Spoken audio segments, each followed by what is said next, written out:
Pernah kepikiran nggak sih, di satu sisi kita punya filsafat Jawa yang umurnya ribuan tahun, penuh sama kearifan lokal. Terus di sisi lain ada Islam, salah satu agama terbesar di dunia.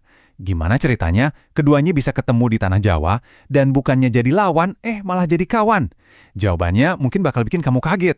Soalnya ini bukan cuma cerita sejarah biasa, tapi juga pelajaran penting tentang gimana kita bisa hidup bareng-bareng. Jadi, pertanyaannya, apakah pertemuan ini beneran sebuah perkawinan yang harmonis, atau jangan-jangan salah satunya diem-diem mendominasi yang lain? Yuk, kita bedah bareng-bareng, karena kisah pertemuan Islam dan Jawa ini nyimpen rahasia penting tentang cara ngebangun jembatan pemahaman yang kayaknya kita butuhin banget di zaman sekarang.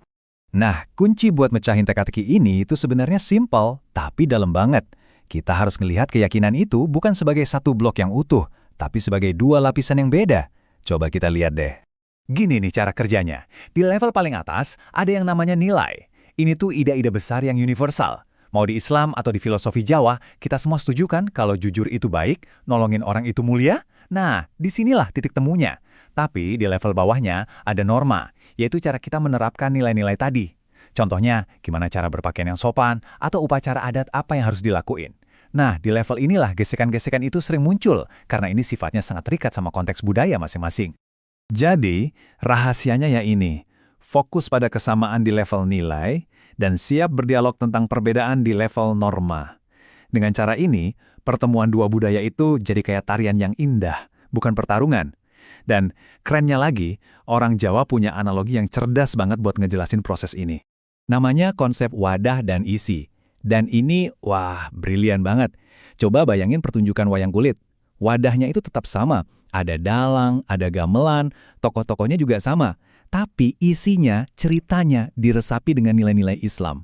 Kisah Ramayana dan Mahabharata itu nggak dibuang, tapi dikasih makna baru yang sejalan sama ajaran Tauhid.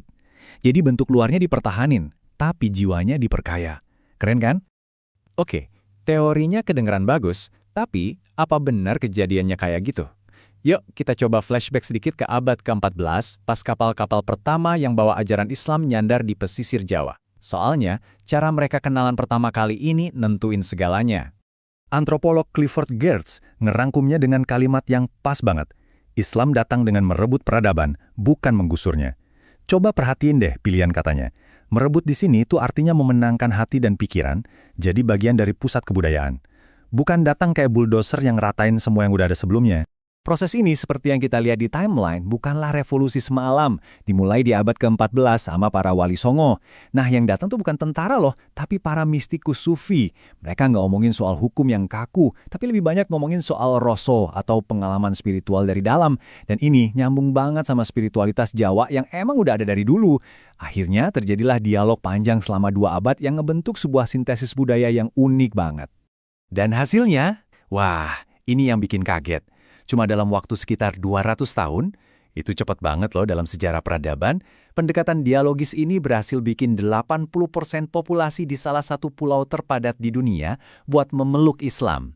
Dan hampir semuanya terjadi tanpa pertumpahan darah. Ini salah satu proses konversi paling damai dan masif dalam sejarah dunia. Nah, pertanyaannya sekarang, kok bisa ya tanah Jawa ini subur banget buat benih spiritualitas sufi? Emangnya apa sih yang ada di dalam DNA budaya mereka? Buat ngerti ini, kita perlu lihat beberapa pilar utama dalam cara pandang orang Jawa. Pilar pertama, dan ini yang paling dasar, adalah kepercayaan mendalam sama yang ilahi. Jauh sebelum Islam datang, jiwa orang Jawa itu emang udah spiritual. Ide kalau alam semesta ini kosong atau nggak ada penciptanya itu rasanya aneh banget buat mereka. Jadi pas konsep tauhid, keesaan Tuhan diperkenalkan, itu bukan hal baru yang asing, tapi malah kayak klik, kayak penegasan dari apa yang udah mereka rasain selama ini.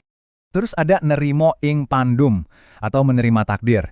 Ini sering banget disalahpahami sebagai pasrah yang pasif, padahal ini justru sumber kekuatan mental. Ini adalah keyakinan kalau ada skenario ilahi yang jauh lebih besar. Sikap ini nyambung banget sama konsep tawakal dalam Islam, yaitu kita usaha maksimal, abis itu serahin hasilnya sama Tuhan. Ini yang ngasih kedamaian batin yang luar biasa. Dan yang nggak kalah pentingnya, kebersamaan. Pepatah mangan orang mangan ngumpul, makan nggak makan yang penting kumpul, ini dalam banget artinya. Komunitas itu segalanya. Makanya konsep ukhuwah Islamiyah atau persaudaraan sesama muslim itu gampang banget diterima. Karena itu justru memperkuat nilai yang emang udah mendarah daging, bahwa kita itu lebih kuat kalau kita bareng-bareng. Nah, dari pilar-pilar tadi, muncullah filosofi-filosofi praktis yang jadi semacam kompas hidup sehari-hari buat orang Jawa. Yuk kita lihat beberapa yang paling berpengaruh. Yang pertama, sangkan paraning dumadi. Artinya, tahu dari mana kita datang dan kemana kita bakal pulang. Ini kayak gema yang indah dari ayat, Innalillahi wa inna ilaihi raji'un. Filosofi ini ngubah total cara kita lihat hidup. Hidup ini bukan lagi cuma soal bertahan hidup, tapi sebuah perjalanan suci buat kembali ke Sang Pencipta. Setiap pilihan, setiap tindakan kita jadi langkah dalam perjalanan pulang itu. Selanjutnya ada memayu hayuning bawono. Gampangnya, mempercantik keindahan dunia. Ini tuh etika lingkungan yang dalam banget. Manusia itu bukan penakluk alam, tapi penjaganya. Tugas kita itu merawat harmoni yang udah ada. Ini kan sejalan banget sama konsep Islam tentang manusia sebagai khalifah di muka bumi, yang dikasih amanah buat ngejaga ciptaan Tuhan, bukan malah mengeksploitasinya. Terus, ada prinsip ilmu lan laku, pengetahuan dan tindakan. Buat orang Jawa, punya ilmu di kepala dong tuh nggak cukup, percuma. Pengetahuan yang sejati itu ya yang diamalkan. Ada pepatahnya, ilmu itu terwujud melalui perbuatan.